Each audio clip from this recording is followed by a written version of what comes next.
Hi എല്ലാ കൂട്ടുകാർക്കും പുതിയൊരു വീഡിയോയിലേക്ക് സ്വാഗതം. ഇന്നത്തെ റെസിപ്പി എന്ന് പറയുന്നത് ഈ ഒരു കൊഞ്ച് കറിയാണ്. നമ്മൾ തേങ്ങയൊന്നും അരയ്ക്കാതെ വെക്കുന്ന ഒരു സിമ്പിളായിട്ടുള്ള ഒരു കൊഞ്ച് കറിയാണ്. അപ്പോൾ അതിന് വേണ്ടിയിട്ട് കുറച്ച് കൊഞ്ച് നന്നാക്കി കഴുകിയെടുത്തിട്ടുണ്ട്. ഇനി അതിലേക്ക് ചേർക്കാനായിട്ട് ഒരു 2 മീഡിയം സൈസ് സവാള അരിഞ്ഞെടുത്തിട്ടുണ്ട്. കൂടെ തന്നെ ഒരല്പം ചെറിയുള്ളി, 3 പച്ചമുളക്, കുറച്ച് ഇഞ്ചി വെളുത്തുള്ളി ചെറുതായിട്ട് അരിഞ്ഞെടുത്തിട്ടുണ്ട്. പിന്നെ നമ്മളിതിലേക്ക് ചേർക്കാനായിട്ട് ഒരു ചെറിയ പടവലങ്ങ, 2 ഉരുളക്കിഴങ്ങ് തൊലി കളയാതെയാണ് അരിഞ്ഞെടുത്തിട്ടുള്ളത്. നന്നായിട്ട് കഴുകിയെടുത്തതിന് ശേഷം നമ്മൾ അരിഞ്ഞെടുത്തിട്ടുണ്ട്. പിന്നെ ഒരു ചെറിയ തക്കാളിയും കൂടി അരിഞ്ഞെടുത്തിട്ടുണ്ട്. അപ്പോൾ കറി വെക്കാനായിട്ട് ചട്ടി വെച്ച് അതിലേക്ക് വെളിച്ചെണ്ണ ഒഴിച്ച് കൊടുത്തിട്ടുണ്ട്. എണ്ണ ചൂടായതിന് ശേഷം അതിലേക്ക് കടുക് ഇട്ട് കൊടുക്കാം.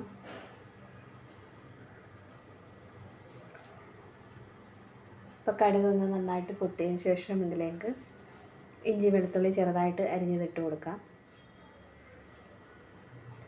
ഇനി ഇതൊന്ന് മൂപ്പിച്ചെടുക്കാം. ഇനി ഇതിലേക്ക് അല്പം കറിവേപ്പില കൂടി ഇട്ട് കൊടുക്കാം. ഇപ്പോൾ കറിവേപ്പില ഇട്ട് കൊടുത്തതിന് ശേഷം ഇതൊന്ന് ഇളക്കി കൊടുക്കാം. അപ്പോൾ ഉള്ളിയൊക്കെ ഇഞ്ചി വെളുത്തുള്ളി ഒന്ന് മൂത്ത് വന്നിട്ടുണ്ട്. അതിലേക്ക് ഇനി ഉള്ളി അരിഞ്ഞതും പച്ചമുളകും കൂടി ഇട്ട് കൊടുത്തിട്ടുണ്ട്. ഇനി ഉള്ളിയൊന്ന് വഴറ്റിയെടുക്കാം. ഇതിലേക്ക് ഒരല്പം ഉപ്പ് കൂടി ഇട്ട് കൊടുത്തതിന് ശേഷം നമുക്കിതൊന്ന് നന്നായിട്ടൊന്ന് ഇളക്കി കൊടുക്കാം. അപ്പോൾ ഉള്ളിയൊക്കെ വഴണ്ട് കളർ മാറി വരുന്നുണ്ട്.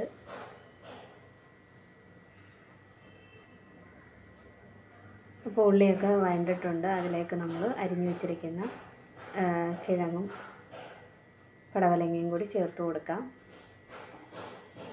ഇതിന് ശേഷം വീണ്ടും നന്നായിട്ടൊന്ന് ഇളക്കി കൊടുത്തതിന് ശേഷം നമുക്കിതൊന്ന് അടച്ച് വെച്ച് മീഡിയം തീയിൽ ഈ കഷ്ണങ്ങളൊന്ന് വേവിച്ചെടുക്കാം.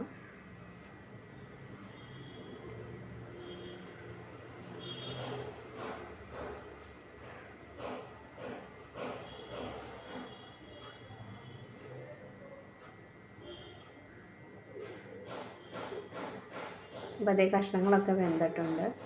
ഇനി നമുക്കിതിലേക്ക് ആവശ്യത്തിനുള്ള പൊടി കൂടി ചേർത്ത് കൊടുക്കാം.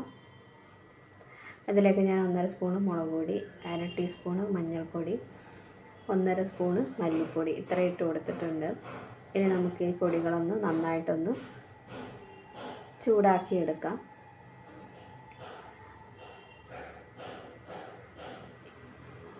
ഇതിലേക്ക് നമ്മൾ തക്കാളിയും കൂടി ചേർത്ത് കൊടുത്തതിന് ശേഷം നന്നായിട്ടൊന്ന് ഇളക്കി കൊടുക്കാം.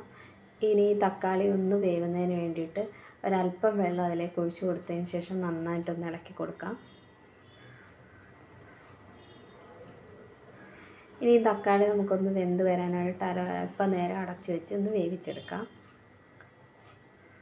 ഇപ്പോൾ തക്കാളിയൊക്കെ വെന്തിട്ടുണ്ട്. ഇനി നമുക്ക് വൃത്തിയാക്കി വെച്ച കൊഞ്ച് അതിലേക്ക് ഇട്ട് കൊടുത്തതിന് ശേഷം നന്നായിട്ടൊന്ന് ഇളക്കി കൊടുക്കാം.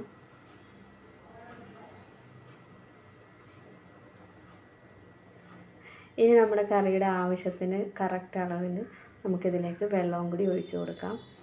അപ്പോൾ വെള്ളം ഒഴിച്ച് കൊടുത്തിട്ടുണ്ട്. ഇനി അതിലേക്ക് ഒരല്പം ഉലുവാപ്പൊടിയും കൂടി ഞാൻ ഇട്ട് കൊടുത്തതിന് ശേഷം ഒരു 1/4 ടീസ്പൂൺ ഉലുവാപ്പൊടിയും കൂടി ഇട്ട് കൊടുത്തിട്ടുണ്ട്. ഇനി ഇത് നന്നായിട്ടൊന്ന് ഇളക്കി യോജിപ്പിച്ച്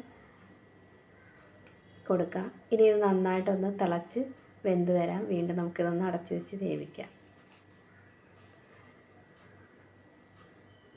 അപ്പോൾ ഈ കറി നന്നായിട്ട് തിളച്ച് വന്നിട്ടുണ്ട്. അതിലേക്ക് ഒരു 1/2 ടീസ്പൂൺ ഗരം മസാലയും കൂടി ചേർത്ത് കൊടുത്തതിന് ശേഷം നന്നായിട്ടൊന്ന് ഇളക്കി യോജിപ്പിക്കാം.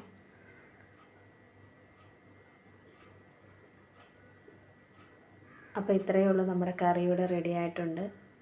അപ്പോൾ വീഡിയോ ഇഷ്ടമായാൽ ലൈക്ക് ചെയ്യാനും ഷെയർ ചെയ്യാനും കമൻറ്റ് ചെയ്യാനും മറക്കരുത്. ചാനൽ പുതുതായിട്ട് കാണുന്ന കൂട്ടുകാരുണ്ടെങ്കിൽ ഒന്ന് സപ്പോർട്ട് ചെയ്യണം.